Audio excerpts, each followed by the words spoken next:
Execute frequency isolation now. The command was barely a whisper, swallowed whole by the suffocating, bone-chilling fog that rolled off the Potomac and smothered the luxury high-rises of Washington, D.C. At 0:00 a.m., down on the asphalt, two matte black, unbadged commercial vans pulled up to the curb with surgical precision. Before their tires even ground to a halt, the high-output arrays mounted inside their cargo bays hummed to life. A directional, multi-frequency jammer flooded the airspace, severing every cellular tower connection, wiping out local Wi-Fi bands, and creating an impenetrable electronic blackout bubble that encompassed the entire high-rise complex. Shadows detached from the fog. A heavily armed FBI SWAT tactical team, clad in dark battle dress uniform, moved in absolute silent formation. Leading the entry stack was not an operative, but Kash Patel, director of the Federal Bureau of Investigation. His face was a mask of cold, unyielding marble, his long, dark coat cutting through the mist as his fingers tightly gripped a red-bordered dossier, a Title 50 top-secret search warrant issued in the darkest corridors of the Supreme Court. At the penthouse door, there was no battering ram, no thunderous breach. A tactical specialist stepped forward, wielding a military-grade micro-laser cutter. A blinding, needle-thin beam sizzled against the reinforced titanium deadbolt, vaporizing the alloy in seconds with nothing more than a faint hiss and a smell of ionized ozone. The door yielded without a sound. Inside the sprawling, dimly lit penthouse, Alexandria Ocasio-Cortez bolted upright in bed, her heart hammering against her ribs. The sudden, unnatural silence of her phone, dead of all signal, instantly triggered an alarm in her mind. But as the heavy tactical boots crossed her threshold, panic lasted for less than a second. In its place rose a cold, instinctual calculation. She swung her legs out of bed, her posture immediately hardening into absolute composure. Slipping past her sleeping quarters, she glided directly toward a concealed smart home interface panel on the hallway wall. With practiced, lightning-fast keystrokes, she entered an override sequence. On the roof above, hidden beneath the sleek glass of an eco-friendly solar panel array, a proprietary, encrypted satellite dish whirred to life, bypassing the terrestrial blackout below and locking onto an offshore orbital node. AOC grabbed her phone, opening an emergency end-to-end encrypted streaming application. Within seconds, a high-definition video feed punched through the stratosphere. Standing squarely in the center of her grand living room, she framing herself against the floor-to-ceiling panoramic view of a foggy Capitol Hill, transforming her private sanctuary into a global theater. The current administration is weaponizing the FBI to suppress political opponents. Her voice boomed through the microphone, echoing with practiced, fiery cadence. Her chin was tilted upward, her eyes ablaze with the sharp, heroic defiance of a political martyr facing down state tyranny. This is a direct, unprovoked assault on our democracy. They are trying to silence the voice of the people. The digital sphere exploded. On the live stream dashboard, the viewer counter flickered violently, surging from 50,000 to a staggering 2 million in under 8 minutes. A wildfire of notifications cascaded across Twitter, X as trending hashtags, number state terrorism, number protect AOC, number democracy in peril, swept across global networks, threatening to paralyze the political landscape before sunrise. Yet, Kash Patel did not flinch. He did not rush her. He did not order his operators to tackle her, seize the device, or brutally shatter the lens. Instead, with terrifying, measured calm, he walked deliberately into the camera's field of view, positioning his towering frame directly opposite her. He didn't argue. He didn't engage in her performance. Slowly, deliberately, Kash raised an official document into the glare of the camera ring light, sealed with a stark, blood-red wax emblem, the heading burned under the lens, National Security Order 1022. Congresswoman Kash's voice was low, resonant, and devoid of emotion, cutting through her rhetorical thunder like a steel blade. The Federal Bureau of Investigation is executing a lawful search under federal law.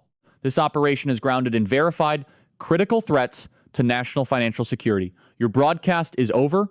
Kash did not reach for her phone. He simply flicked his left wrist, giving a subtle gesture to a senior technical officer standing in the shadows behind him. The specialist stepped forward holding a compact, heavy-duty black unit. Without a word, he slammed the high-frequency interference device directly into the central high-voltage wall outlet. A low, subterranean whine resonated through the floorboards as a localized, focused electromagnetic surge flooded the penthouse wiring, surging up toward the roof. and burning out the satellite receiver's primary circuit board in a microsecond. On millions of screens across the globe, the fiery stream froze. AOC's defiant expression pixelated, fragmented, and then vanished entirely into a pitch-black screen. A stark, cold message flashed in white text. Signal lost. In the digital world, millions of viewers sat in breathless shock. Inside the penthouse, the silence returned heavy, suffocating, and absolute. The curtain had fallen on the media circus, leaving only two fierce political adversaries facing each other in the cold, gray light of dawn. The heavy silence that followed the blackout was almost deafening, broken only by the rhythmic, mechanical hum of the signal jammer and the methodical clatter of FBI technicians sweeping into the adjoining home office. In the center of the office, two tactical specialists unhooked the server rack, pulling out heavy storage arrays. But on every monitor, a flashing crimson prompt blinked with cold finality. System purged.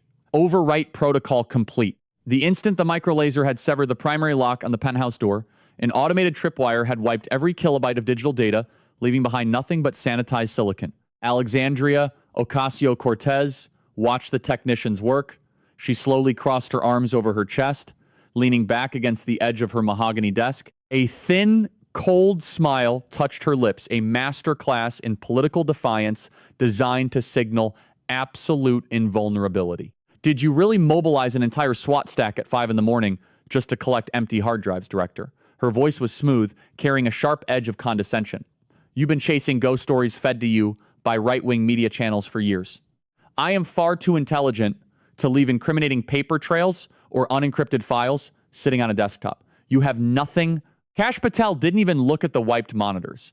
He didn't order his agents to dismantle the tower further, nor did he offer a single word in response to her taunt. Instead, with unhurried, deliberate steps, he turned his back on the office entirely and walked straight toward the expansive, luxury dressing room at the end of the hallway. AOC's smile faltered for a fraction of a second. Her brow furrowed as she straightened her posture, her eyes tracking his movement. Where do you think you're going? That's my private living space. Kash ignored her, stepping through the doorway of the walk-in closet. The room was a monument to high-fashion rows of designer suits, handcrafted footwear, and custom lighting. But positioned squarely in the center, enclosed within an archival-grade, vacuum-sealed glass case, was a singular piece of political iconography. The white, off-the-shoulder Met Gala gown from 2021, featuring the famous, bold, red lettering stitched across the back, "Tax the Rich." Kash stopped directly in front of the glass enclosure. He studied the dress, his reflection merging with the silk garment under the recessed halogen lights. "The public loves a good story, Congresswoman," Kash said quietly, his voice carrying clearly into the hallway as AOC followed him to the doorway, her arms once again folding tightly across her chest. They saw a young, radical reformer stepping onto a red carpet among billionaire celebrities, wearing a slogan that promised to make the elite pay their fair share. It was brilliant media theater. It was a statement. She countered sharply, her tone hardening. And if your ethics division had bothered to read the disclosures, you'd know the ticket was complimentary and the style. If you're here to replay 3-year-old tabloid talking points, you're wasting federal resources. "I don't care about the fashion statement," Kash said smoothly, reaching inside his dark overcoat. He pulled out a sleek, military-grade handheld device, an FBI multispectral infrared and X-ray scanner, and I certainly don't care about the $35,000 ticket price. What I care about is how a politician who claims to represent the working class quietly financed her inner circle without drawing the attention of the Federal Election Commission. Kash pointed the scanner at the base of the glass case. A narrow, high-intensity red laser line emerged from the lens, painting a horizontal grid across the bold red letters on the white fabric. When the House Ethics Committee looked into your Met Gala appearance in 2021, they focused on hair, makeup, and handbag loans, Kash continued, his voice calm, methodical, and chillingly precise. They looked at the surface. They didn't ask why the embroidery on this specific gown wasn't stitched with standard silk thread. On the digital display of the scanner, the red letters vanished, replaced by an intricate, glowing wireframe. The infrared spectrum penetrated the top layer of dye, exposing a dense, microscopic lattice of carbon nanotube threading woven directly into the structural seams of the fabric beneath the words "tax the rich." The carbon thread wasn't decorative. It was formatted into a continuous, hand-stitched string of microscopic geometric dashes, a physical binary sequence. You see, standard digital cold wallets can be seized if a federal judge issues a subpoena to a hardware manufacturer, Kash explained, turning the scanner slightly so the readout was visible to her. Cloud storage can be breached. Paper recovery phrases can be burned or found in a safe. But a cold storage seed phrase hidden in plain sight, woven into the very fabric of a famous museum piece hanging in your private closet, that takes a different level of calculation. Kash tapped the touchscreen on the scanner. An onboard decryption algorithm processed the binary lattice in real time. Within 5 seconds, 24 distinct English words materialized on the LED screen, lined up in exact numerical order. 24 recovery words, Kash read aloud, his eyes shifting from the screen directly into hers. An unhosted, untraceable crypto wallet, current ledger balance, $45 million in decentralized stablecoins. AOC's breath caught in her throat. Her arms slowly unclasped from her chest, dropping to her sides. The color began to drain from her face, starting at her cheekbones and leaving her skin a pale, ghostly gray. She opened her mouth to speak, to offer a practiced political deflection, but no words came out. Let's talk about where that $45 million came from. Alexandria, Kash said, stepping closer to her, his voice dropping an octave, becoming conversational yet devastatingly clear. It didn't come from $27 grassroots donations from working-class voters in Queens. It came through a technique called structuring, breaking massive corporate wire transfers down into microdeposits under $9,000 to stay beneath automated banking. Red flags. Kash gestured toward the hallway. Foreign green energy conglomerates entities seeking massive federal tax subsidies through legislative proposals wired tens of millions into a web of shell LLCs. Those LLCs converted the cash into cryptocurrency and routed it directly through Justice Democrats and brand new Congress, the political action committees managed by your former chief of staff, Saikat Chakrabarty. Saikat oversaw the stitching of this wallet before he stepped down from your office. AOC's pupils contracted as she stared at the glowing 24-word recovery phrase on the scanner screen. The posture of the unyielding political champion was gone, replaced by a rigid, terrifying stillness. Her chest rose and fell in shallow, rapid breaths as the inescapable reality of the forensic paper trail settled into the room. You preached against the influence of dark money on national television, Kash whispered, looking down at her with a look of cold, uncompromising clarity. While standing in a closet built on the largest dark money laundering ring in modern congressional history, the blood draining from Alexandria Ocasio-Cortez's face didn't signal surrender. It marked the exact threshold where political vanity mutated into desperate, cornered survival. Her pupils, wide and dark against the pallor of her skin, fixed on Kash Patel with a terrifying stillness. The shock of the exposed crypto wallet receded, replaced instantly by the icy calculus of a creature born and bred in the blood sport of Beltway power. You really believe a $45 million financial audit scares me, Kash? Her voice dropped its theatrical bravado, hardening into a flat, lethal monotone. You're standing in my home, playing junior varsity narcotics agent, boasting about seed phrases and shell accounts, while completely oblivious to the real chessboard. Without breaking eye contact, she retreated 2 paces toward the corner of the living room. Kneeling beside a floor-to-ceiling mahogany column, her thumb pressed firmly into an invisible seam in the hardwood flooring. A subtle click broke the tension as an integrated biometric scanner illuminated in crimson light, reading her retina and print simultaneously. A concealed steel tray spring-loaded upward, revealing a ruggedized, matte black military drive enclosed in heavy Faraday shielding. She snatched the drive, stepped over to the main media console, and slammed it into an unlinked terminal. A massive, high-definition display mounted above the fireplace flared to life, projecting line after line of classified military-grade system logs, transaction registries, and encrypted audio waveforms. Let's talk about 2019, Director AOC said, turning to face him, a bitter, triumphant sneer curling her lip. The national press swallowed the fairy tale whole, didn't they? They printed millions of words claiming I killed 25,000 working-class jobs in Queens out of pure, unadulterated progressive zeal. They painted me as a reckless ideologue who'd rather starve her own constituents of economic opportunity than grant a $3 billion tax incentive to Jeff Bezos.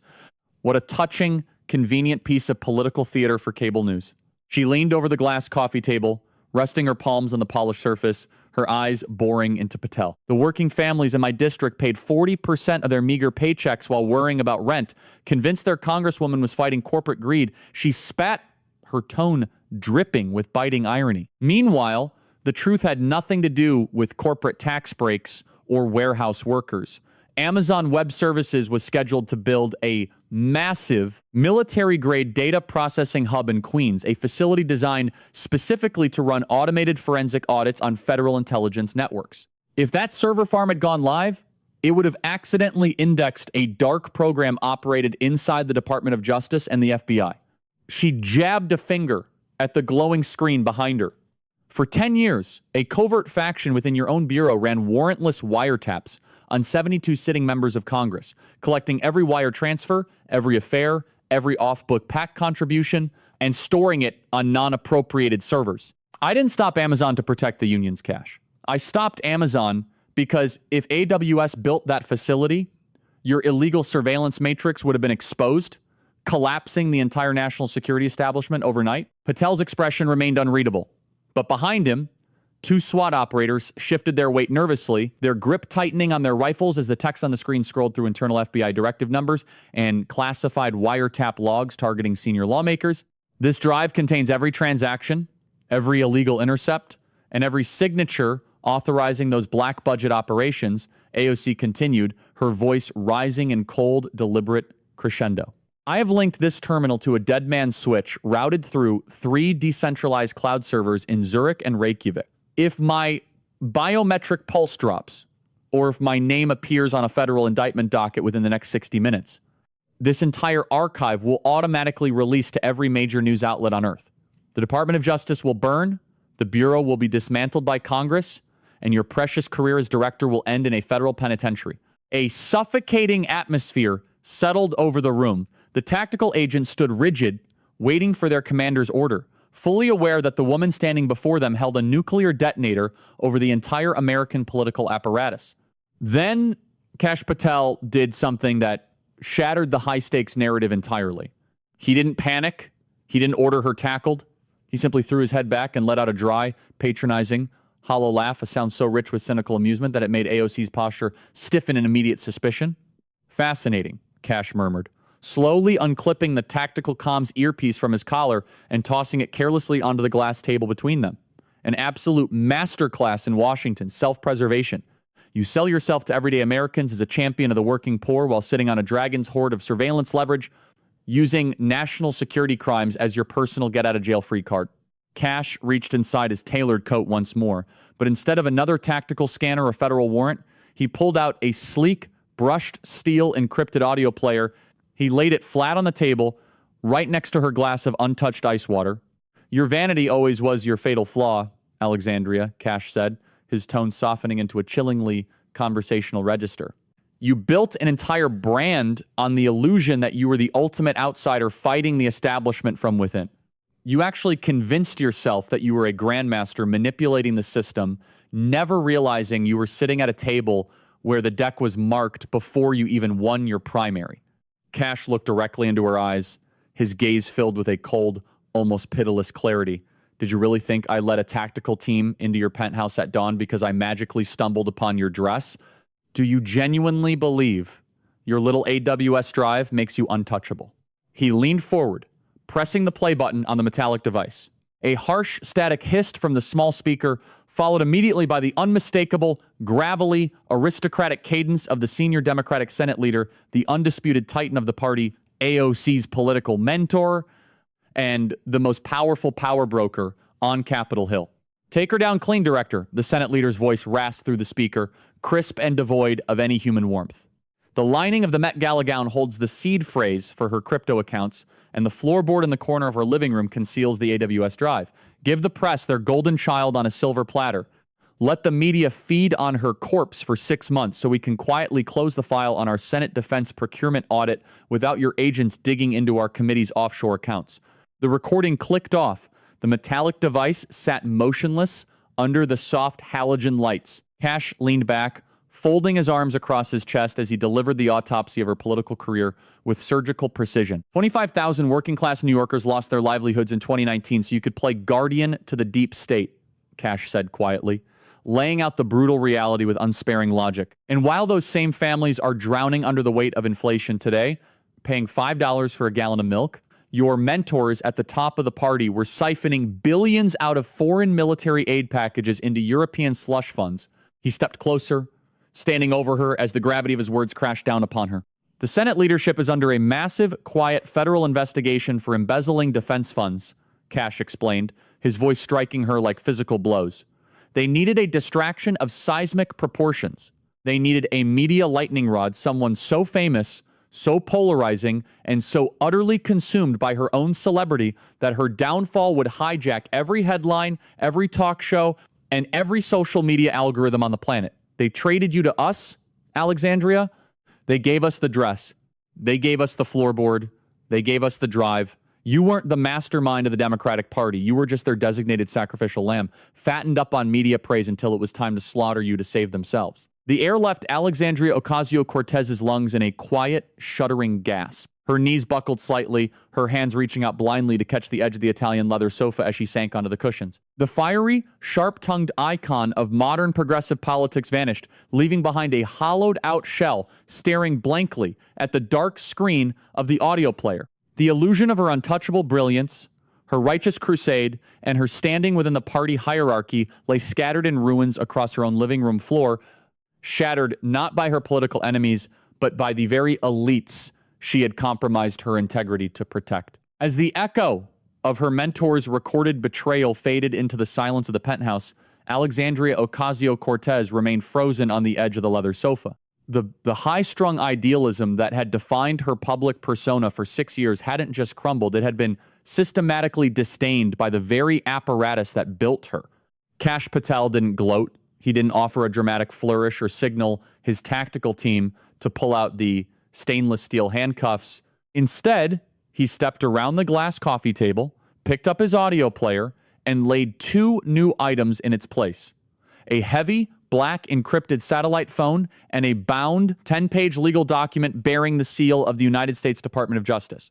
"I'm not in the business of doing the Senate leadership's laundry," Alexandria Kash said, his tone striking with direct, unvarnished honesty. "They handed you to me on a silver platter because they think the Bureau is still their personal enforcement arm. They expect me to parade you in front of camera crews, lock you up, and let them quietly wipe $20 billion in unaccounted Ukraine military aid off the books while the public is busy screaming about your crypto wallet." He tapped the paper document with his forefinger. "This is a conditional non-prosecution agreement," Kash continued, his eyes locked onto hers with absolute clarity. "Let's strip away the legalese so we both understand what this means on the street.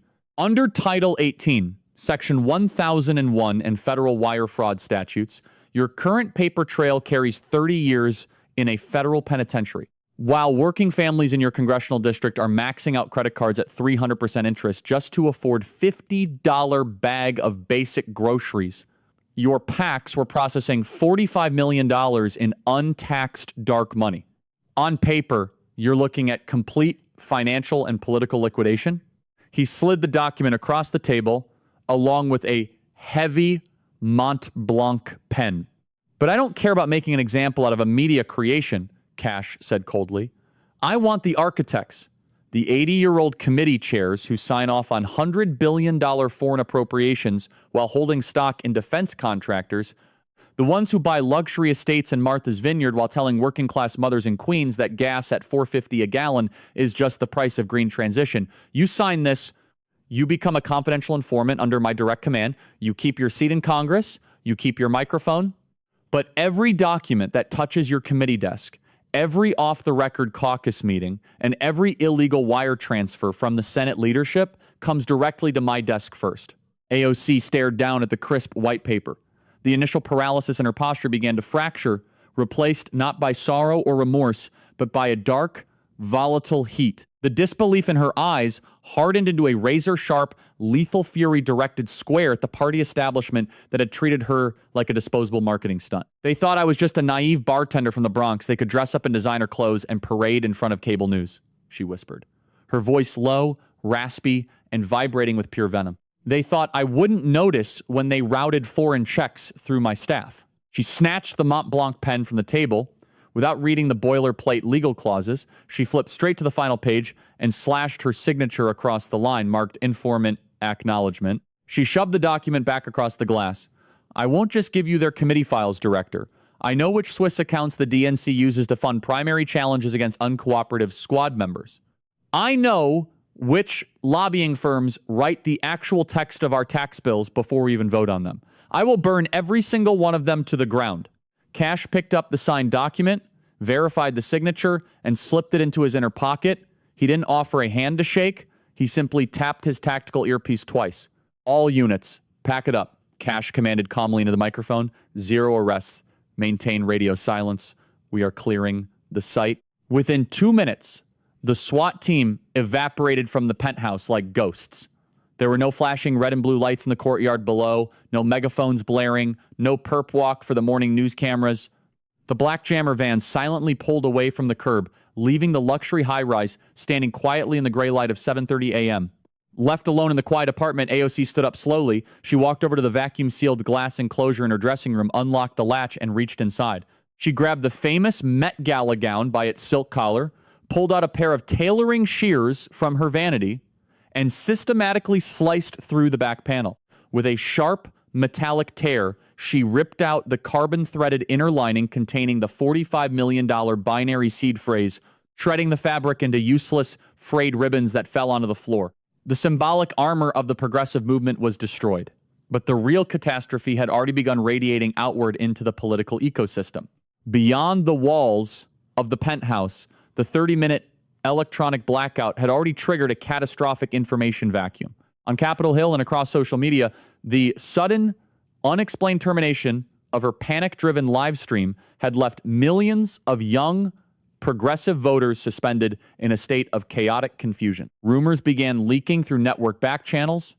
The FBI hadn't just arrived for routine administrative inquiry. They had deployed a national security order. For a voter base that had elevated her as an unblemished champion of working-class purity, the eerie silence from her office felt like an ominous crack in a glass pedestal. By 7:40 a.m., the media landscape was fragmenting violently.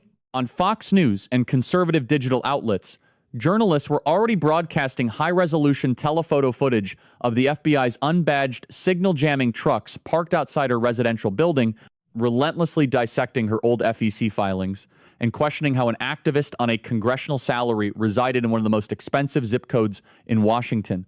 Meanwhile, at MSNBC and CNN, the mood in the green rooms turned distinctly icy. Network producers, tipped off by quiet memos from Democratic National Committee liaisons, began quietly canceling her scheduled weekend appearances. On-air anchors shifted their commentary, replacing their usual glowing praise with carefully hedged, neutral language, subtly laying the groundwork to distance the party apparatus from her if the federal indictment dropped. Inside the halls of Congress, the knives were drawn with aristocratic politeness. Democratic committee leaders initiated a stealth quarantine. Key legislative staff were quietly reassigned away from her subcommittees. Campaign fund matching from the Congressional Progressive Caucus was quietly paused, and senior lawmakers offered rehearsed no-comment statements to hallway reporters. She was being left on an island, designated to take the full brunt of public outrage while the senior leadership watched from their gated enclaves. Standing by her penthouse window, watching the sun finally break over the Capitol dome, Alexandria Ocasio-Cortez picked up the encrypted satellite phone Kash Patel had left on her table. She was no longer the media darling of the left. Her public identity was now a fragile, dangerous tightrope. She would have to step in front of the cameras every day, put on her trademark crimson lipstick, and play the role of the persecuted progressive martyr for her trusting followers, all while secretly feeding the FBI the financial execution warrants for her own party bosses. The naive activist had died in the cold light of dawn. In her place stood a ruthless, solitary operative trapped in the shadows of the Beltway, armed with insider access, consumed by vengeance, and ready to tear the entire system down from the inside. She tapped out a direct number on the satellite keypad, the private line of the senior Senate leader who had sold her out 24 hours earlier. As the line began to ring, a cold, unyielding smile spread across her face. "Good morning, Senator," she said softly into the receiver, her tone dripping with calm, lethal composure. "I think it's time we discussed our strategy for the upcoming budget hearing."